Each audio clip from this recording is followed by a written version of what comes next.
Salut à tous, aujourd'hui je vous retrouve pour parler de Paris, mais plus précisément des transports que j'ai pu être amenée à utiliser en allant à Paris. Donc la vidéo vraiment destination Paris, ce sera sans doute la prochaine ou celle d'après. Là je vous parle des transports parce que ça peut être valable aussi pour d'autres villes.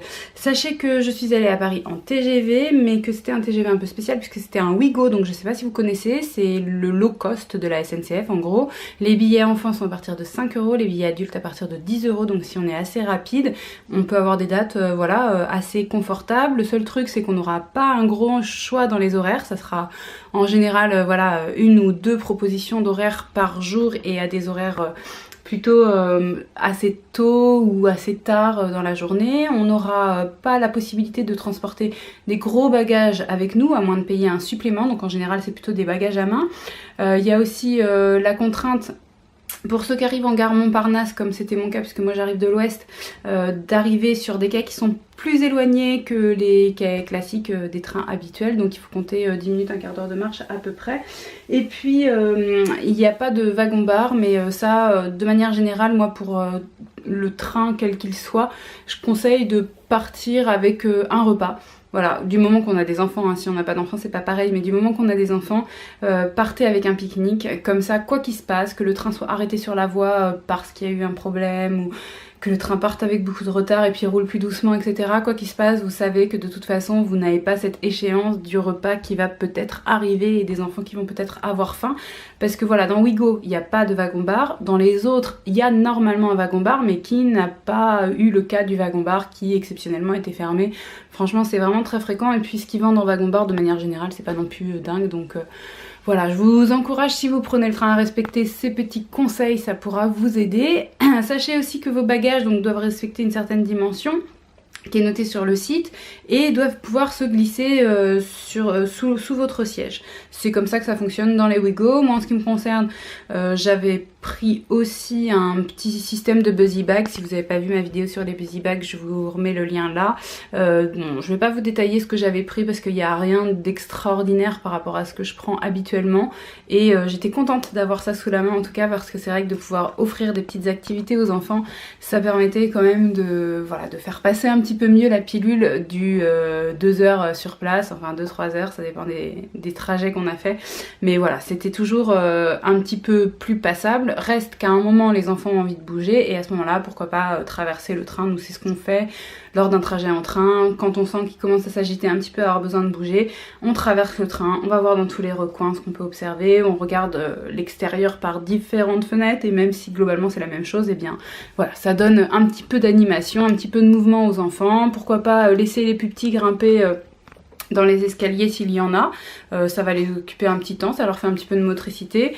Et puis pour les vraiment plus grands, je conseille quand même d'éviter tout ce qui est écran, parce que c'est sûr que vous allez avoir l'impression que ça va les captiver, que ça va les maintenir immobiles, mais bon du coup c'est quand même vous savez, des systèmes qui ont leurs répercussions ensuite. Donc une fois que vous allez vouloir les décoller des écrans, ça va peut-être être un petit peu tendu et puis entraîner derrière des complications. Enfin voilà, je dis ça parce qu'autour de moi j'en ai vu et je trouvais ça un petit peu dommage. Je pense qu'on peut les orienter, les plus grands, sur des activités plus sociables telles que les jeux de cartes par exemple, mais bon voilà, on passe aux transports au sein de Paris qui sont assez chargés, assez fournis et pas autant que dans les autres villes, mais bon voilà, dans les autres villes on retrouve la même chose, on retrouve souvent des bus, on retrouve des trams. Dans certaines villes, on retrouve des métros pour certaines villes aussi. Moi, mon préféré, c'est le bus. Je trouve que c'est celui qui est le plus à taille humaine. Le tram ensuite, le métro en dernier. Je trouve que le métro, c'est vraiment pas du tout adapté pour les enfants. Déjà, on est sous terre. La majeure partie du temps, on voit rien du tout. Pardon. Ensuite, les métros font un bruit dingue. À chaque station, le gros bip, donc si vous êtes avec un jeune enfant qui est dans sa phase de peur du bruit, ça peut être un peu problématique pour lui parce qu'il va avoir peur à chaque arrêt. Donc je sais que Jonas, qui a à l'heure actuelle 20 mois, l'an dernier, quand il était dans le métro, c'était vraiment compliqué pour lui et du coup on faisait pas plus de 3-4 stations parce que j'en avais vraiment marre de le sentir mal comme ça. Donc je finissais toujours à pied mes trajets, donc ça limite pas mal quand même. Voilà, le tram, bon on est à l'extérieur mais ça reste quand même quelque chose d'assez grand et puis voilà, on n'a pas le contact avec le conducteur éventuel ou quoi. Le bus, je trouve que c'est plus privilégié. Maintenant voilà, vous de me dire ce que vous en pensez en commentaire. Le RER, je mets ça un petit peu dans la même case que le train. À savoir quand même que le RER, il faut prendre un ticket spécial, c'est pas...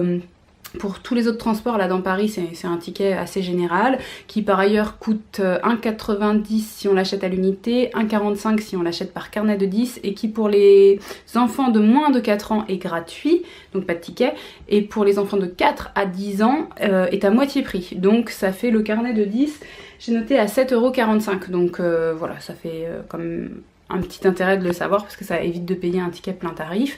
Pour le RER, vous prenez un ticket spécial qui vous donne la gare de départ et la gare d'arrivée du RER où vous allez vous arrêter.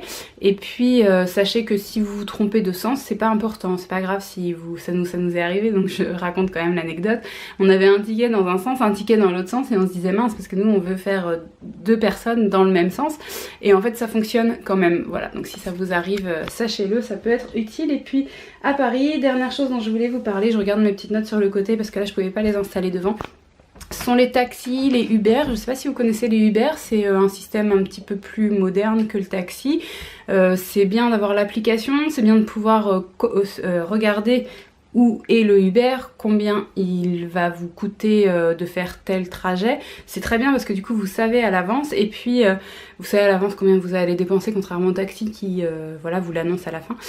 Et puis vous n'allez pas avoir d'argent liquide non plus puisque vous payez en ligne et puis vous pouvez avoir des réductions avec notamment les astuces de Margot. Je sais pas si vous connaissez cette chaîne YouTube, mais Margot a un code de réduction sur les Uber. Donc allez voir voilà, dans sa barre d'infos, vous trouverez ça. Je sais pas exactement de combien est la réduc, mais si vous le savez, bah, n'hésitez pas à le dire en commentaire, ça servira aux autres. Si vous connaissez d'autres youtubeurs qui ont d'autres comme ça petits réducs sur les choses dont je viens de parler, n'hésitez pas non plus à partager l'info. Plus on est à en parler et je pense que plus c'est intéressant voilà, pour tout le monde.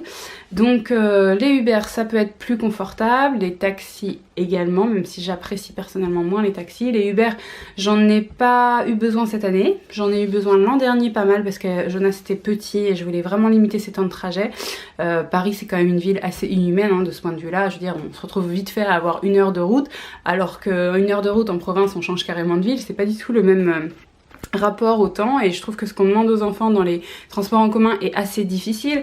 Dans les métros, quand il y a des marches à monter, des marches à descendre, des grands couloirs avec des tapis roulants qui ne fonctionnent pas, de la foule qui potentiellement peut bousculer les enfants. Alors les gens globalement sont hyper bienveillants, ça je tenais à le dire, moi j'ai eu que du bonheur autour de moi avec vraiment des gens qui me portaient mes sacs, des gens qui me proposaient de m'aider pour ci, pour ça, des gens qui voulaient me libérer leur place ou qui demandaient à d'autres gens d'aller me libérer leur place alors que j'avais rien demandé hein.